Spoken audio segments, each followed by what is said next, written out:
Hello and welcome to the channel ECS. My name is Priyanshu Dubey. 10 June 2021 current affair हम लोग करने जा रहे हैं। तो ये जो करंट अफेयर है, सबसे पहले हम लोग देखेंगे एल सल्वाडोर के बारे में। एक न्यूज निकली है द हिंदू में एल सल्वाडोर से संबंधित, जिसमें लिखा हुआ है कि बिटकॉइन को एल सल्वाडोर के द्वारा लीगल टेंडर घोषित कर दिया गया। तो भारत का अगर आपको न्यूज याद हो तो मोदी जी के द्वारा 500 और 1000 के नोटों को लीगल टेंडर से हटा दिया गया था कि लीगल टेंडर नहीं रहेंगे रात से, मतलब इनकी वैधता नहीं रहेगी। इसके बाद हम लोग देखेंगे गल्फ ऑफ फोंसेका। नाम याद रखना, गल्फ ऑफ फोंसेका की लोकेशन बहुत इंपॉर्टेंट है, क्योंकि एल सल्वाडोर को पढ़ रहे हैं तो गल्फ ऑफ फोंसेका को भी पढ़ लें, इंपॉर्टेंट लोकेशन है, आ सकती है। थर्ड हम लोग पढ़ेंगे ग्रुप ऑफ 7 का बेसिक, एकदम बेसिक पॉइंट कि G7 के संबंध में कौन से कथन सही है। एकदम बेसिक पॉइंट देखेंगे, ज्यादा कठिन नहीं देखेंगे। कहां पर G7 की अगली समिट होने वाली है, जो होने वाली है वो कहां पर होगी, या G7 के अंतर्गत कौन कौन से नेशन आते हैं, क्या उसकी शॉर्ट ट्रिक है वो देखेंगे। फिर चौथे नंबर पे लोग पक्के टाइगर रिजर्व में कुछ बवाल हुआ, उसकी लोकेशन बहुत इंपॉर्टेंट है। आज पूरा का पूरा मैप पे आधारित है ये एमसीक्यू, तो जरूर देखिए, क्योंकि आपको कई सारी चीजें आपको पता लग जाएंगी इसमें नई नई। फिर हम लोग देखेंगे नागोर्नो करबख, ये जो अजरबैजान और अर्मीनिया के बीच में जो क्षेत्र है, डिस्प्यूटेड एरिया है, इसके बारे में, नागोर्नो करबख के बारे में हिंदू में आर्टिकल निकला हुआ है। टर्की का कोई वहां पे विजिट करने वाला है, इससे संबंधित न्यूज निकली हुई है। इसके बाद हम लोग देखेंगे दिहिंग पटकाई नेशनल पार्क, ये जो असम वैली में एवरग्रीन फॉरेस्ट है, इसका नाम है दिहिंग पटकाई नेशनल पार्क। इसको नेशनल पार्क के रूप में घोषित कर दिया गया, दिहिंग पटकाई एरिया को। तो ये असम का 7वें नंबर का नेशनल पार्क बन गया, जो कि अब तीसरे नंबर पे, मतलब सबसे अधिक नेशनल पार्क तीसरे नंबर पे कहां पर आ गए, तो असम में होंगे अब। इसके बाद हम लोग पढ़ेंगे मिनिमम सपोर्ट प्राइस। जो मिनिमम सपोर्ट प्राइस कौन रिकमेंड करता है, किसको लागू करना होता है, कौन सी कमेटी काम करती है, उस कमेटी का कौन अध्यक्ष होता है, इस पे क्वेश्चन देखेंगे। चलिए शुरुआत करते हैं। सबसे पहला नंबर क्वेश्चन, ईसीएस को सब्सक्राइब करिए, बहुत इंपॉर्टेंट है आपके लिए। विच of the following statement is correct regarding the El Salvador. News क्या निकली है, मैंने आपको बता दिया न्यूज क्या निकली हुई है। एल सल्वाडोर के संबंध में से कौन सा कथन सही है। पहला लिखा है it becomes the first malaria free country in the central America. Madhya America में ये मध्य अमेरिका का पहला देश बन गया जो कि मलेरिया फ्री घोषित किया गया, डब्ल्यूएचओ के द्वारा सर्टिफिकेट दिया गया और इसको मलेरिया फ्री घोषित कर दिया गया। सेंट्रल अमेरिका का पहला देश है। दूसरा स्टेटमेंट लिखा हुआ its capital is San Salvador. इसकी जो राजधानी है वो सैन सल्वाडोर है। आपको बताने में से कौन से कथन सही है, देखो याद रखो, ये मलेरिया फ्री कंट्री बन गया, एकदम सही स्टेटमेंट है, और इसकी राजधानी सैन सल्वाडोर है, ये भी एकदम सही स्टेटमेंट है।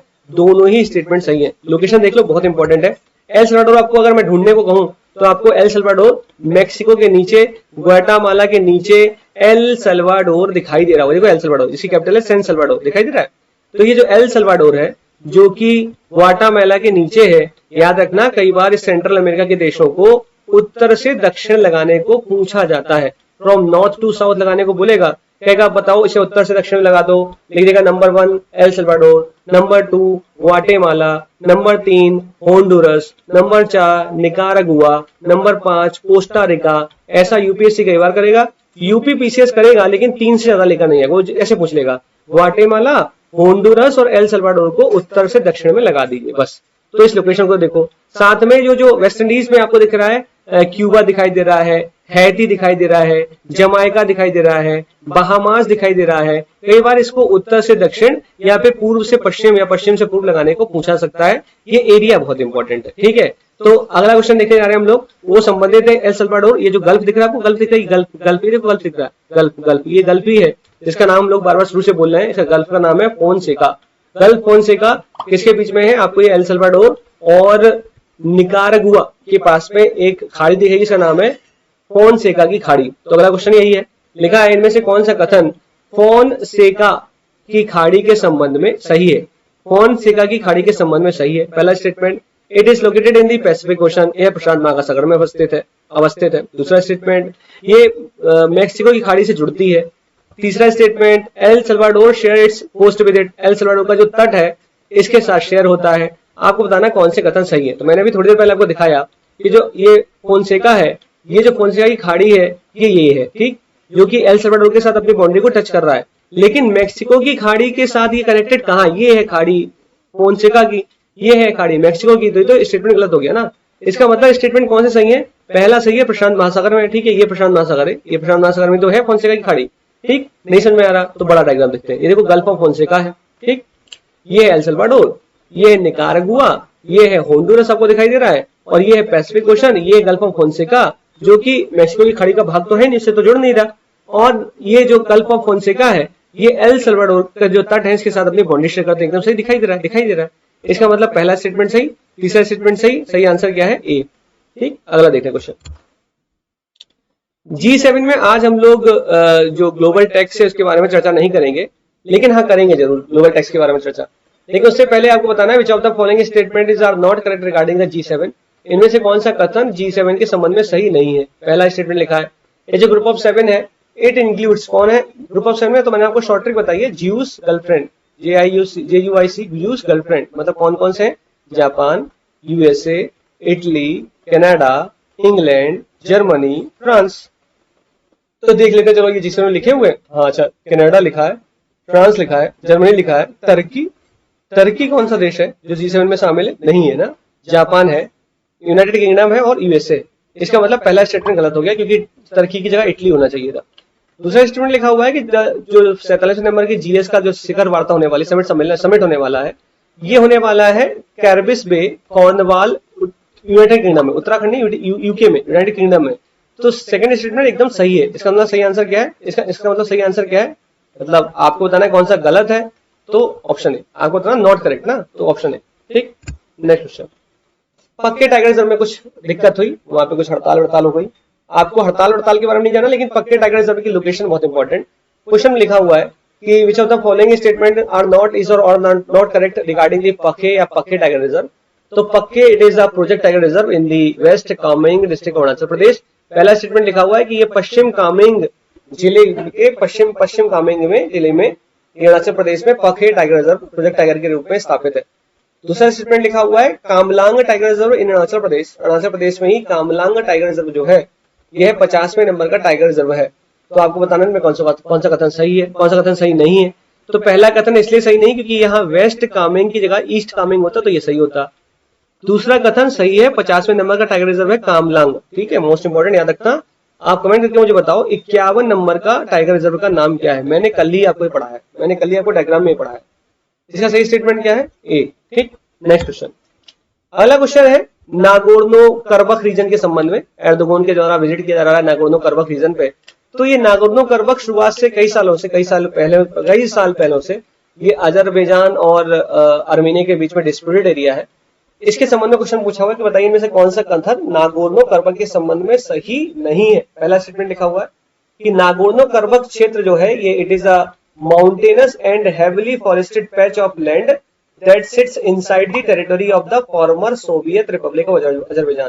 तो जो पहले सोवियत था उसके अजरबैजान की सीमा क्षेत्र के अंतर्गत ये नागोर्नो करबख क्षेत्र आता है। यह कथन एकदम सही है, मैं आपको डायग्राम दिखाऊंगा। दूसरा लिखा है कि अजरबैजान जो बॉर्डर शेयर करता है, अपनी बॉर्डर शेयर करता है, वो रशिया के साथ करता है, जॉर्जिया के साथ करता है, इराक के साथ करता है, आर्मेनिया के साथ करता है।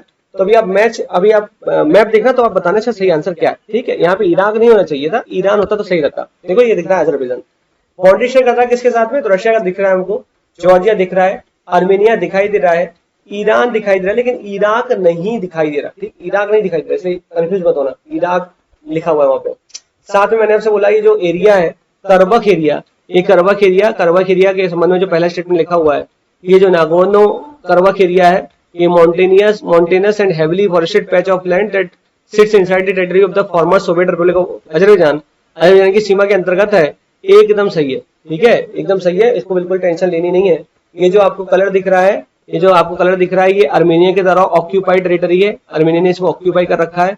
जबकि ये जो आपको दिख रहा है लाल कलर से, ये आपको नागोर्नो करबख क्षेत्र कहलाता है। ठीक है, जो अजरबैजान के अंतर्गत आ रहा है। ठीक, तो इसको भूलना मत। इसका सही आंसर क्या है, इसका सही आंसर है नॉट करेक्ट पूछा है तो ऑप्शन बी।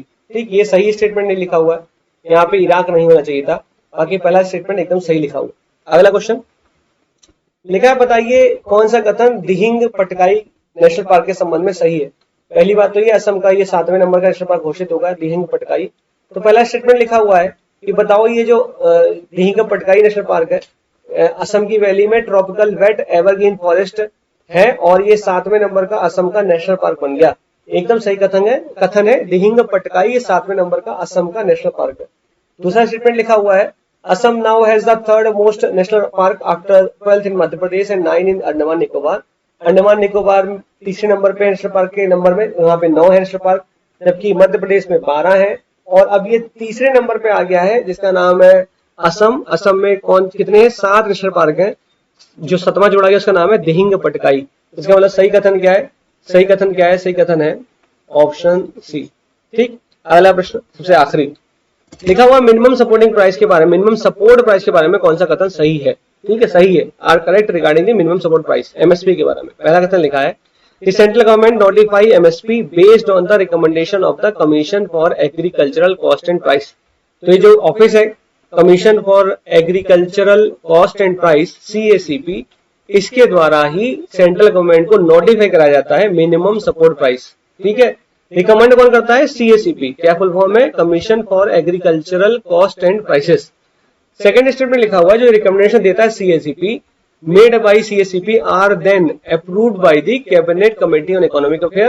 जो ये अपना रिकमेंडेशन देता है उसको अप्रूव करने वाली संस्था का नाम है cabinet committee on economic affair, CCEA, जिसका अध्यक्ष कौन होता है? मैंने आपको बताया हुआ है इसका अध्यक्ष कौन होता है? Prime minister. ठीक, तो कौन सा कथन सही है? दोनों ही कथन सही है, बोथ कथन आर ट्रू।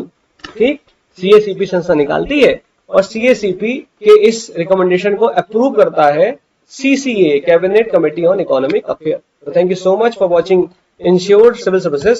चैनल को सब्सक्राइब करिए, लाइक करिए। टेलीग्राम लिंक मेरा प्रियांशु दुबे ऑफिशियल, अगर आप टेलीग्राम पे सर्च करेंगे तो मैं आपको इस प्रकार से कुछ दिखाई दूंगा। ये आपको मेरा सूट मेरे हो सकता ना दिख रहा हो तो मेरी चेहरा दिख लीजिए, मैं आपको दिखाई दे जाऊंगा। तो आप इंश्योर्ड सिविल सर्विसेज को ज्वाइन करिए, साथ में प्रियांशु दुबे ऑफिशियल पे भी जुड़ जाइए। यहाँ पे मैं 10 क्वेश्चन PDF के डाल दूंगा, कल और आज के मैं मिला के डालूंगा, तो बाकी आप लोग पढ़ते रहिए। 24 अक्टूबर को आपका प्री है UPPCS का और 5 दिसंबर को आपका RO है। एक पूरा समग्र विस्तार से मैं अभी आऊंगा बताने के लिए, कल आऊंगा कि किस प्रकार से क्या करने वाले। तो थैंक यू सो मच, जय हिंद।